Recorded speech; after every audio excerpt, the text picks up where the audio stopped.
Very very good evening show friends. आज की इस क्लास में आप लोगों के समय ईवीएस का टेस्ट लूंगा, स्पेशल सीटेट फरवरी 2026 के लिए। फ्रेंड्स, इस टेस्ट में जो टोटल आपके क्वेश्चंस होंगे वो होंगे 30। अगर आप लोग 30 में से 10 से 12 प्रश्न सही कर लेते हैं तो आपकी ईवीएस की तैयारी बहुत अच्छी है। और इस टेस्ट में मैंने जितने भी क्वेश्चंस लिए हैं सारे के सारे सिलेक्टेड क्वेश्चंस लिए हैं, प्रीवियस ईयर क्वेश्चंस लिए हैं जो हर वर्ष सीटेट एग्जाम में रिपीट होते हैं। तो चलिए स्टार्ट करते हैं। सबसे पहला प्रश्न आपकी स्क्रीन पे आ गया है।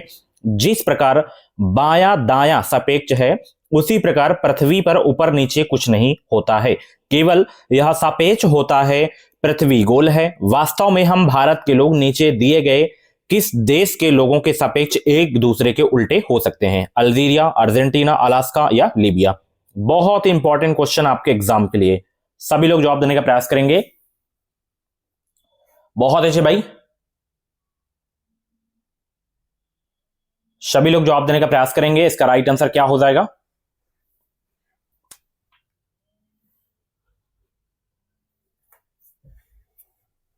तो यहां पे करेक्ट आंसर आपका अर्जेंटीना हो जाएगा। ठीक है, चलिए बहुत अच्छे। अगला प्रश्न आपकी स्क्रीन पे यहां पे देख सकते हैं।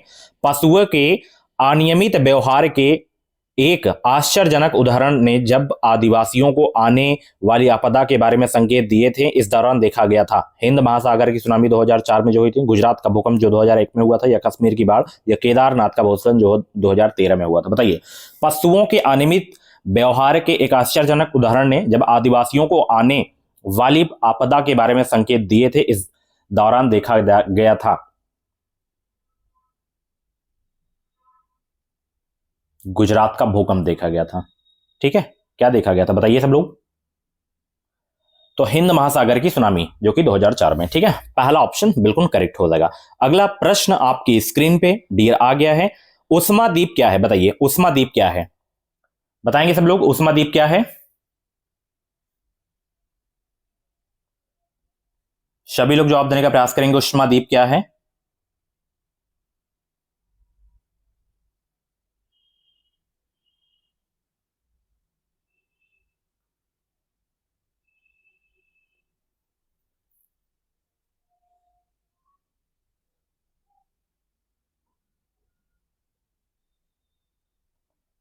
वह शहरी या महानगरीय क्षेत्र जो अपने आसपास के ग्रामीण क्षेत्रों से अधिक गर्म है वो होता है उष्मा द्वीप। यहां पे तीसरा ऑप्शन बिल्कुल करेक्ट हो जाएगा। अगला प्रश्न यहां पे निम्नलिखित में से कौन सा कथन जीवों को उनके आकार के आधार पर बढ़ते हुए क्रम में दर्शाता है? बताइए, बताइए इसका करेक्ट आंसर क्या होगा?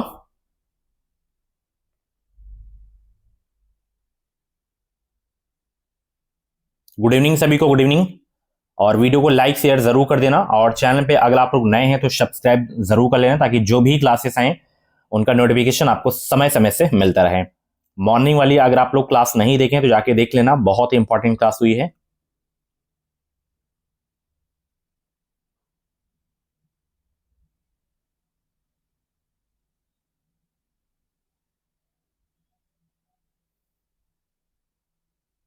तो यहां पे सबसे पहले विषाणु आएगा, फिर जीवाणु, फिर कवक, फिर शैवाल आएगा। ठीक है, पहला ऑप्शन बिल्कुल करेक्ट हो जाएगा।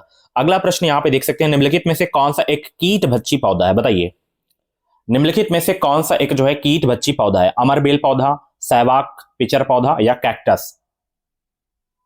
निम्नलिखित में से कौन सा एक कीट भक्षी पौधा है?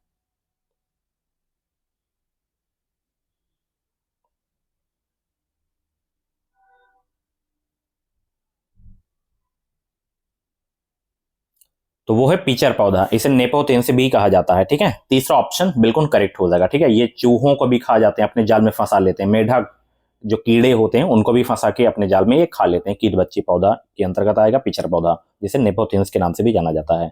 अगला प्रश्न है, पाठ हु तू तू में कर्णम वलेश्वरी है क्या? एक मुक्केबाज, एक व्यायामी जिसे जिम्नास्ट बोलते हैं, या एक भारोत्तोलक, या एक हॉकी खिलाड़ी? बताइए।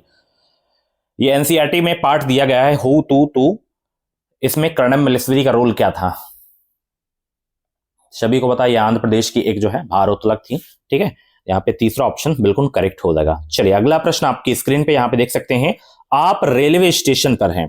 अपने परीक्षा केंद्र पर पहुंचने के लिए आप सबसे पहले ठीक उत्तर में 50 मीटर चलते हैं, फिर ठीक पूर्व में 100 मीटर चलते हैं, फिर ठीक उत्तर में 300 मीटर चलते हैं और अंत में ठीक पश्चिम में 160 मीटर चलकर परीक्षा केंद्र पहुंचते हैं। परीक्षा केंद्र के सापेक्ष रेलवे स्टेशन की दिशा क्या है?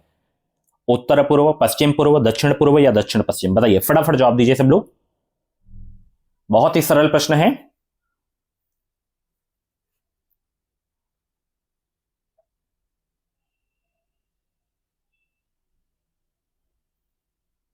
सभी लोग जवाब देने का प्रयास करेंगे।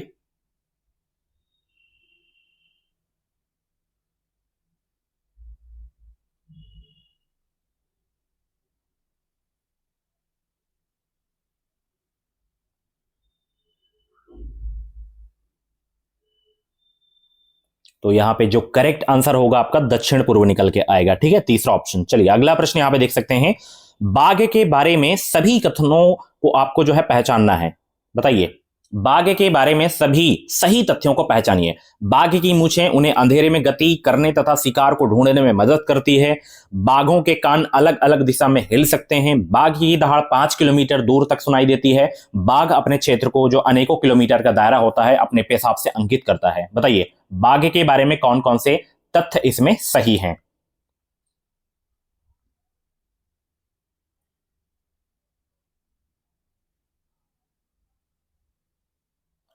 यहां पे है कि बाघ की मूछें उन्हें अंधेरे में गति करने तथा शिकार को ढूंढने में मदद करती हैं। बिल्कुल सही है भाई।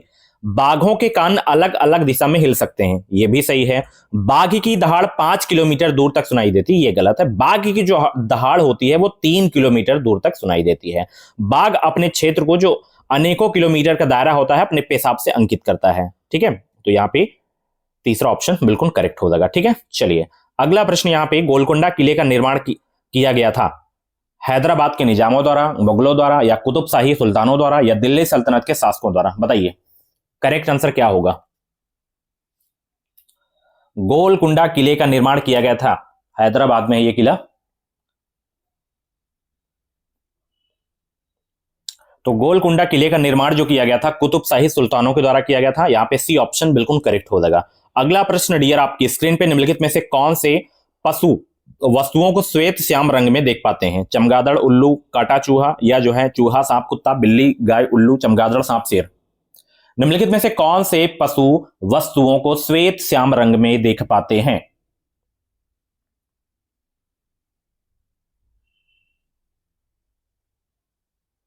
देखिए, जो कुछ जानवर होते हैं जैसे उल्लू है, ये रात में जागता है। तो जो जानवर रात में जागता है तो वो कुछ ही रंग देख सकते हैं वो। ठीक है, और कौन कौन से वो रंग हैं जो जानवर रात में जागते हैं? तो वो काले और सफेद रंग ही केवल देख पाएंगे। जैसे उल्लू होता है, वो काले सफेद रंग को ही वो पहचान पाएगा। ठीक है,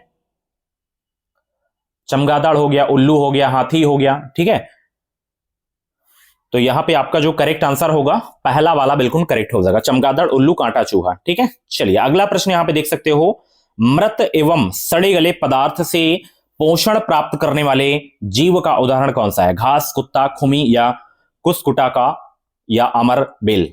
बताइए, मृत एवं सड़े गले पदार्थ से पोषण प्राप्त करने वाले जीव उदाहरण है।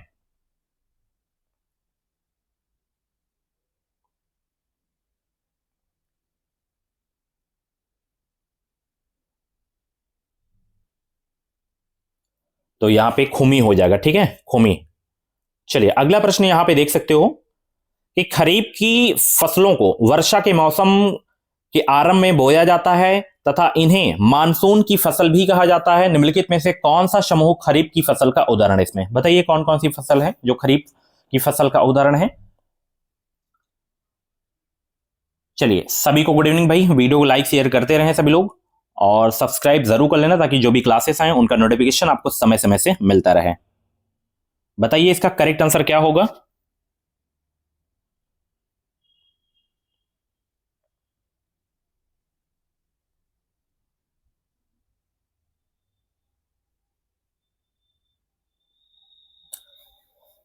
चलिए गुड इवनिंग सभी को।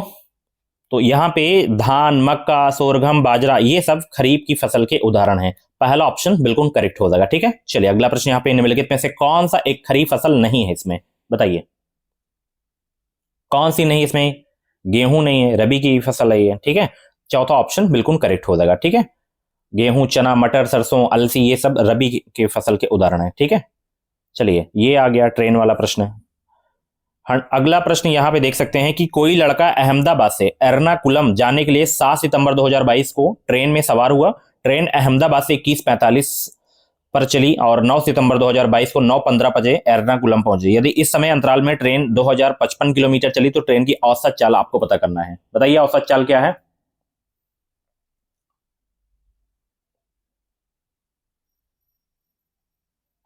बहुत अच्छे भाई,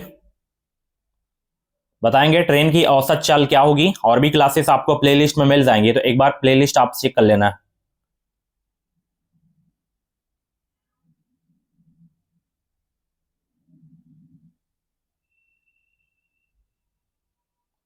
गुड इवनिंग सभी को, गुड इवनिंग।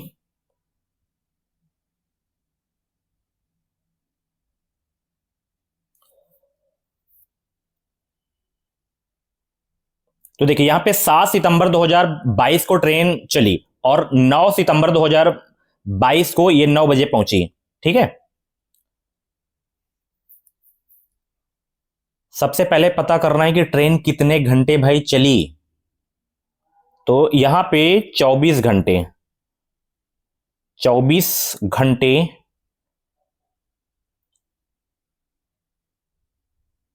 ट्रेन चलेगी।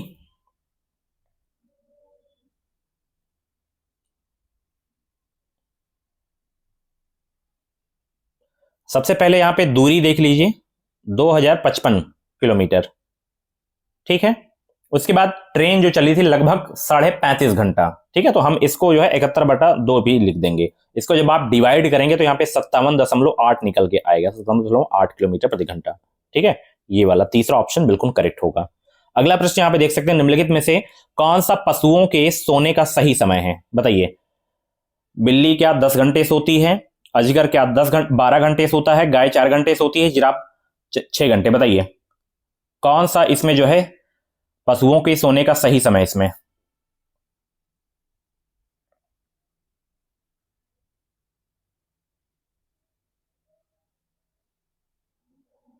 बहुत अच्छे भाई,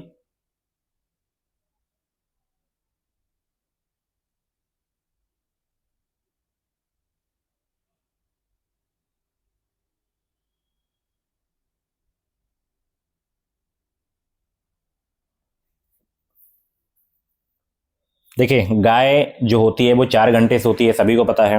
अजगर जो होता है 12 घंटे नहीं बल्कि जो है यहाँ पे 18 घंटे भी सोता है। ठीक है, जिराफ 2 घंटे, बिल्ली 12 घंटे सोती है।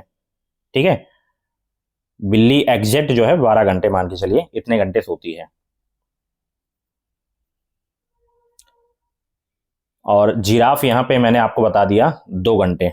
ठीक है, तो केवल ये गाय वाला आपका सही था। ठीक है, बिल्ली 12 घंटे और यहाँ पे अजगर, अजगर मैंने बता दिया 18 घंटा, उसके बाद जिराफ 2 घंटा। ठीक है, तो ये केवल आपका सही था, तीसरा वाला गाय वाला। ठीक है, पर्यावरण अध्ययन कक्षा तीसरी के पाठ हमारे साथी जानवर की कहानी। रानी का बाग में माली ने पक्षियों को बाग में आने से रोक दिया, कीड़े बढ़ गए और आम कम हुए। चेन्नम्मा इस कहानी को पढ़कर कहती हैं कि उसकी नानी मंदिर में पक्षियों को अनाज खिलाती हैं, इसलिए कहानी में यह गलत दिया हुआ है कि पक्षी कीड़े खाते हैं। चेन्नम्मा निम्नलिखित में से क्या प्रदर्शित कर रही हैं। बताइए क्या प्रदर्शित कर रही हैं, फटाफट जवाब दीजिए। कक्षा कच्छ अधिगम को विद्यालय के बाहर से जोड़ना। बताइए करेक्ट आंसर क्या होगा, फटाफट जवाब दीजिए।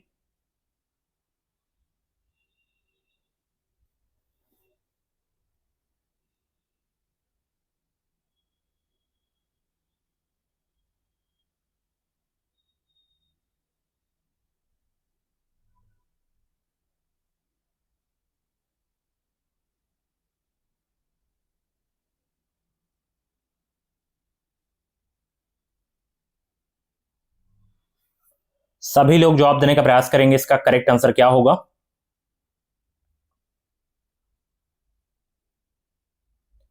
तो चेन्नम्मा निम्नलिखित में से क्या प्रदर्शित कर रही है, बताइए सब लोग। वह जो है कक्षा कच्छ अधिगम को विद्यालय से के बाहर से जोड़ना चाह रही हैं। ठीक है, और यहां पे प्राकृतिक पर्यावरण के बारे में सहज जिज्ञासा, तो ए डी इसमें केवल आपका सही है। ठीक है, चलिए अगला प्रश्न यहां पे देख सकते हैं, कक्षा 3 से 5 के लिए पर्यावरण अध्ययन में प्रकरण अधिगम दृष्टिकोण के स्थान पर विषयगत दृष्टिकोण का उपयोग निम्नलिखित में से कौन सी पर्यावरण अध्ययन की प्रकृति के कारण किया गया है? अंतरा अनुशासनात्मक, अनुशासनात्मक, अंतर अनुशासनात्मक या पार अनुशासनात्मक?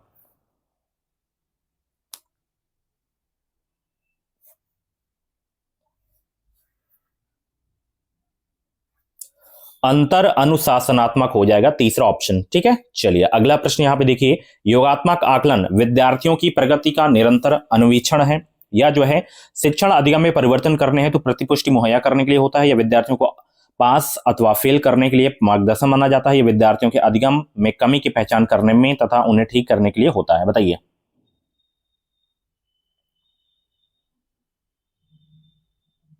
योगात्मक आकलन के बारे में आपको बताना है।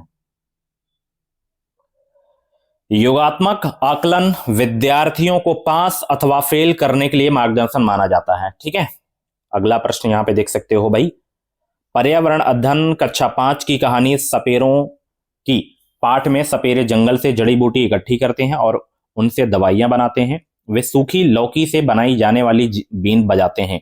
सांप खेतों में चूहे को खाते हैं, नहीं तो वे फसलों को खाएंगे। यह सभी तथ्य निम्नलिखित में से किसे सूचित करते हैं? बताइए, कैसे सूचित करते हैं? फटाफट जवाब दीजिए।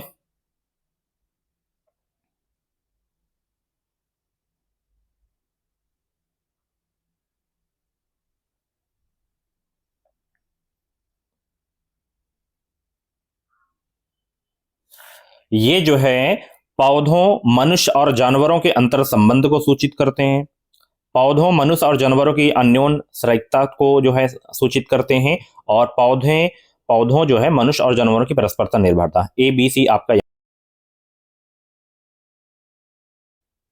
अगला प्रश्न यहां पे देख सकते हैं भाई, कि कक्षा 5वीं के पर्यावरण अध्ययन पाठ चखने से पचने तक में यह बताया गया है कि कुछ चीजें चखने के बाद झुंपा बोली सी सी सी, सोचो उसने क्या खाया होगा। लेखक इसे निम्नलिखित में से किससे संबंधित करने का प्रयास कर रहा है? बच्चे के अनुभव, संवेदी अन्वेषण, या कल्पना, या खाद्य पदार्थों के विभिन्न स्वाद?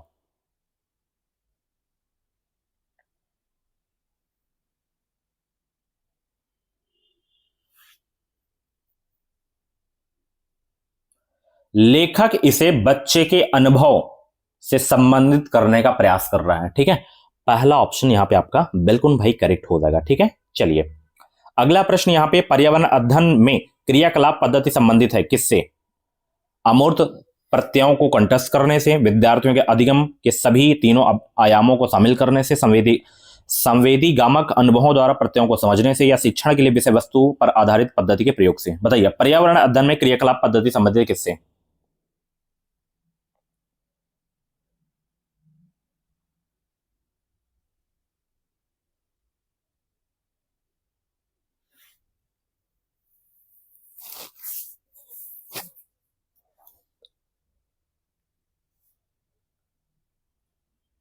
ये विद्यार्थियों के अधिगम के सभी तीनों आयामों को शामिल करने से संबंधित है, और साथ ही संवेदी गामक अनुभवों द्वारा प्रत्ययों को समझने से। ठीक है, बी सी आपके केवल इसमें सही है, दूसरा ऑप्शन। नेक्स्ट क्वेश्चन यहां पे देख सकते हैं, मंजरी के घर बर्तन मांजने वाली उषा शनिवार को नहीं आई। दादाजी ने कहा यह इस महीने की में जो है तीसरी बार है जब उसने बिना बताए छुट्टी ली है। हमें इस छुट्टी के लिए उसे दिए जाने वाले पैसों में से पैसा काटना पड़ेगा। मंजरी को उषा के लिए बुरा लग रहा था। वह अपने परिवार को सहारा देने के लिए काम कर रही है और स्कूल भी नहीं जाती थी। मंजरी ने दादाजी से कहा कि वे ऐसा ना करें। मंजरी द्वारा निम्नलिखित में से कौन सी पाठ्य चर्चा अपेक्षा प्रदर्शित की जा रही है? बताइए।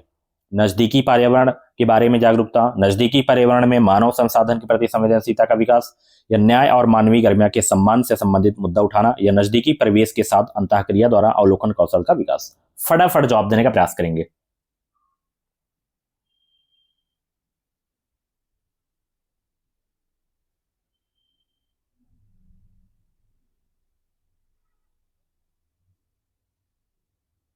तो यहां पे दूसरा ऑप्शन करेक्ट होगा, नजदीकी पर्यावरण में मानव संसाधन के प्रति संवेदनशीलता का विकास। ठीक है, अगला प्रश्न यहां पे देख सकते हो भाई, पर्यावरण अध्ययन का एकीकृत दृष्टिकोण विषयगत उपागम को निम्नलिखित में से किस कारक के कारण प्रस्तुत करता है?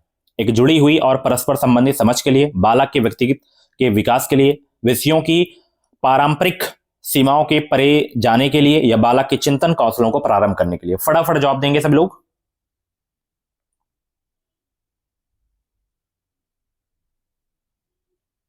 पर्यावरण अध्ययन का एकीकृत दृष्टिकोण विषयगत उपागमों को निम्नलिखित में से किस कारक के कारण प्रस्तुत करता है? एक जुड़ी हुई और परस्पर संबंधित समझ के लिए। ठीक है, पहला ऑप्शन बिल्कुल करेक्ट हो जाएगा। अगला प्रश्न यहां पे देख सकते हो, प्राथमिक स्तर पर पर्यावरण अध्ययन के अधिगम में सह पाठ्य चर्चा गतिविधियों के महत्व को किसके द्वारा प्रमाणित किया जाता है? खेलकूद की प्रतियोगिताओं का आयोजन करके, सार्वजनिक बोलचाल भाषण की गतिविधियों को प्रोत्साहित करके, मनोरंजक फिल्में बनाकर या विद्यार्थियों को विविध प्रकार के व्यवसायों के लिए तैयार करके?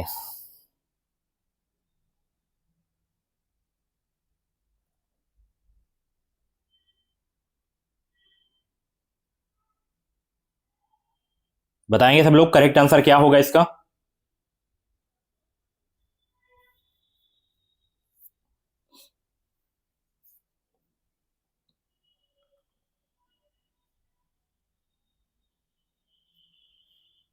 बहुत अच्छे भाई। और भी क्लासेस आपको प्लेलिस्ट में मिल जाएंगी, तो आप एक बार प्लेलिस्ट आप जरूर से जरूर चेक कर लेना। और डेली हमारे चैनल पे मॉर्निंग में 9:30 बजे, दोपहर में 2:30 बजे, शाम को 6:45 पे क्लास चलती है, तो बिल्कुल आप जुड़ना मत भूला करें। ठीक है,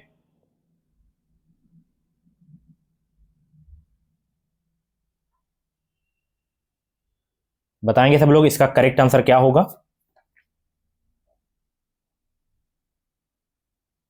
तो इसका जो करेक्ट आंसर होगा, सार्वजनिक बोलचाल भाषण की गतिविधियों को प्रोत्साहित करके। ठीक है, चलिए अगला प्रश्न यहां पे देख सकते हो भाई। आनंद की मम्मी उसके घर के मंदिर में भगवान के सामने प्लेट में प्रसाद में तुलसी पत्ता रखकर चढ़ाती हैं। वह इसे कक्षा में अध्यापक को बताता है। अध्यापक इस अनुभव का प्रयोग पौधों के अध्ययन में समग्र दृष्टिकोण विकसित करने के लिए सोचते हैं। इस उद्देश्य की प्राप्ति हेतु निम्नलिखित में से कौन सा अधिगम अनुभव प्रभावी होगा?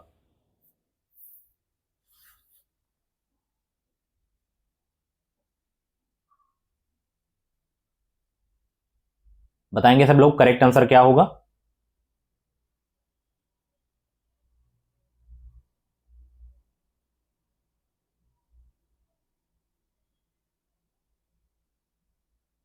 तो यहां पे करेक्ट आंसर जो होगा आपका दूसरा वाला, कि विद्यार्थियों से समूह परियोजनाओं में कार्य कर विभिन्न पौधों की पत्तियों का अन्वेषण करके उनके सामाजिक एवं वैज्ञानिक महत्व खोजने को कहें। ठीक है, चलिए कक्षा तीसरी की विद्यार्थी तरनजीत अपने शिक्षक से पूछती हैं, डैडी के दाढ़ी मूछ क्यों है, जबकि मम्मी ने कि नहीं। मम्मी सिर पर बिंदी क्यों लगाती हैं, हाथ में चूड़ी क्यों पहनती हैं, जबकि डैडी जो है ऐसा नहीं करते। वह द्वितीयक लैंगिक लक्षण एवं जेंडर की बात कर रही है। इसका जवाब देने का सही तरीका क्या होगा?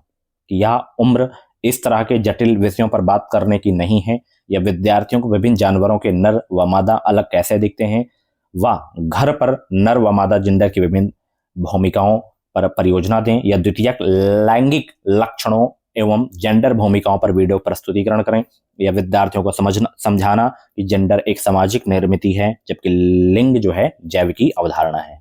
बताइए करेक्ट आंसर क्या होगा?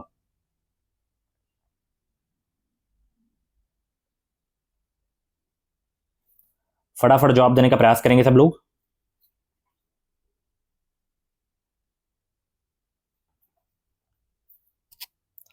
तो यहां पे दूसरा आपका करेक्ट हो जाएगा। ठीक है, अगर आप लोग दूसरा सिलेक्ट किए थे, आपका आंसर बिल्कुल सही हो जाएगा।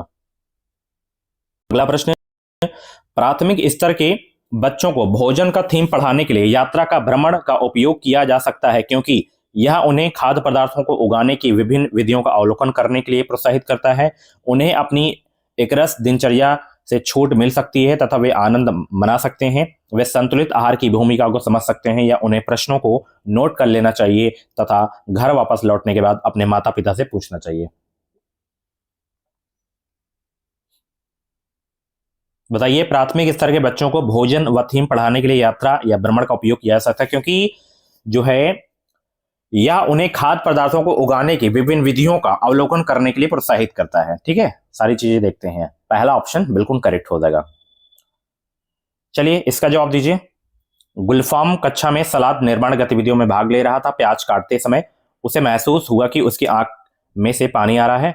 उसने अपने शिक्षक से कहा, अब मैं नाटक के उस दृश्य में रो सकता हूं जिसमें मेरी घड़ी खो गई है, मेरे दृश्य से पहले स्टेज के पीछे मैं प्याज काट लूंगा, पर्यावरण अध्ययन के निम्नलिखित उद्देश्यों में से कौन सा इससे संबंधित है? बताएंगे सब लोग करेक्ट आंसर क्या होगा?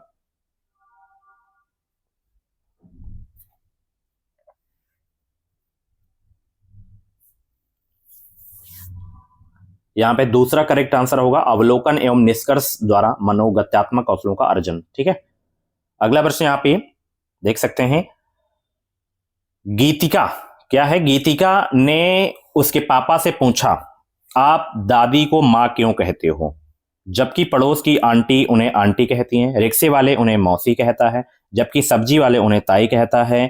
वह एक ही व्यक्ति नहीं है? गीतिका के पास जो शिक्षक है यह सोचते हैं कि यह उप विषय संबंध पढ़ाने हेतु उपयुक्त तो सवाल है। निम्नलिखित में से प्राथमिक स्तर पर पर्यावरण अध्ययन पढ़ाने का कौन सा उद्देश्य जो है इससे संबंधित है?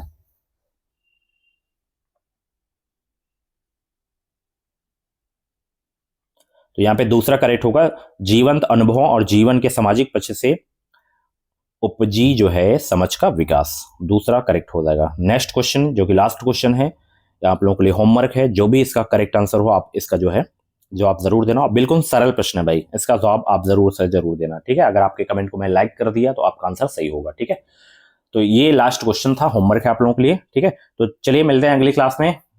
Thank you so much. Video को लाइक कर देना, शेयर कर देना। जितने भी 30 में से आपके प्रश्न सही हुए अपना रियल स्कोर भी जरूर बताना।